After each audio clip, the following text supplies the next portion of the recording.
Hey guys, welcome back to Cough Country News. This is Steve with the news. So if you've been paying attention to the mainstream media lately, the cannabis industry in New York, it keeps coming up. And apparently it's all over the place, right? Producers are sitting on a $775 million pile of cannabis that they just can't sell. Businesses' profits are cratering, and it's given way to an unregulated black market. So you might ask yourself, in the largest cannabis market in the country after California, how is legalization bungled so badly? Well, let's take a look, see how it all rolled out, eh?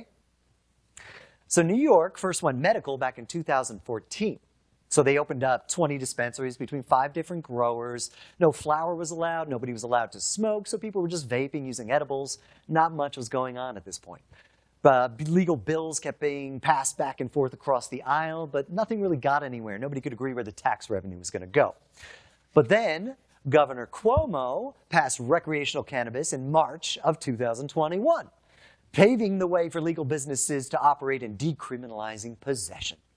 Now, social justice was actually a pretty big part of this package as well. They wanted to make sure, on top of expunging low-level cannabis possession offenses from people's records, that they allowed those same people first crack at the market, first opportunity to profit from it, before the big multi-state operators got their fingers in the pie.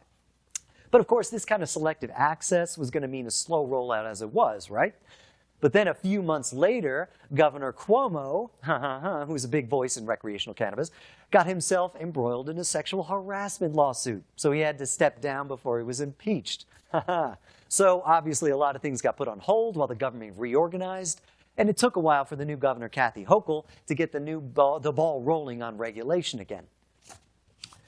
In fact, it was a whole year before the first grow licenses were given out to hemp farmers in the state, and they encouraged them to invest heavily. This is a market with a $4.2 billion appetite. It's not what happened. They didn't even get to $16 million yet, okay? And on top of that, restricting dispensary licenses to people with previous cannabis convictions meant that most of these people were coming into the game without much business connection or money to start these businesses. So the government had to set up the Cannabis Control Board that was going to handle leasing arrangements for dispensary locations and provide a $200 million fund where they could access low-interest loans to grow out their business. But since people had to go through the government to get everything, it turned into more of a bottleneck than anything else. And the government only put in $50 million into this fund, expecting the rest to be gotten through private funding. But that never happened. So they have no money. The agency in charge of leasing these locations can't even get any landlords to give them locations. And heavy dispensary regulations means that not a lot of places qualify. So this company, this entity, is competing with the very people they're trying to help. Legal issues abounded as well, left and right, holding up licensing. People were suing the state, saying it's unconstitutional for you to give a license to that guy and not to that guy. So, consequently, very few opened. And let's be honest, it's not like the black market was sleeping this whole time either, right?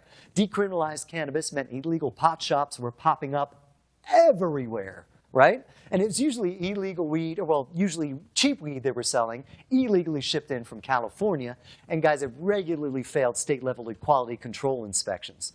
So cannabis is being sold in New York, but it's not New York cannabis, and it's not being taxed, so nobody's making any money. So you have producers sitting on 300,000 pounds of cannabis that's just sitting in warehouses. You have independent retailers that are being blocked from the market by the state.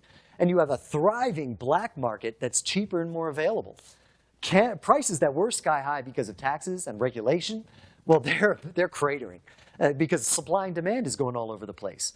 Cannabis businesses' profits, they're just absolutely collapsing. And the tax revenue that was promised to the state is just disappearing. So in light of all this, the Cannabis Control Board is trying to let bigger operators into the cannabis market 2 years early, hoping that's going to stabilize everything. But honestly, this is just going to screw over the very people they're trying to help in the first place, not to mention all the people they blocked from the market to begin with. And honestly, this has everybody from small business owners all the way up concerned about what's going to happen in the future. And honestly, I'm one of them. Guys, thanks for checking us out. Be sure to like, subscribe, and follow wherever you are. And go and check out coughcountry.com, the mothership for everything cannabis.